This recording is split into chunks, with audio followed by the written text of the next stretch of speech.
ई अछि NaMo Bharat rapid rail, माने क्षेत्रीय सेवाक दृष्टिकोणसँ भारतक पहिल सेमी हाई स्पीड ट्रेन।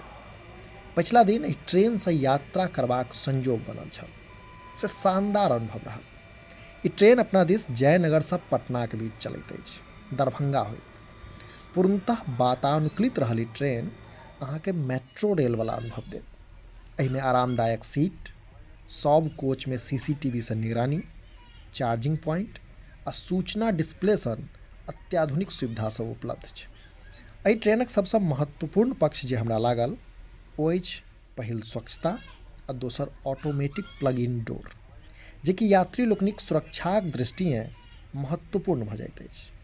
एकर अतिरिक्त एहि ट्रेनमे और उन्नत सुरक्षा प्रणाली स्थापित कयल गेल अछि, जाहिमे automatic train protection, automatic train operation आ ऑटोमेटिक ट्रेन सुपरविजन शामिल अछि। से हमरा लगैए जे विभिन्न रूट पर लोकल ट्रेनक रूपमे एहि ट्रेनक संख्या बढ़बाक चाही। अहाँ सबके की लगैए से कमेंट बॉक्समे कही।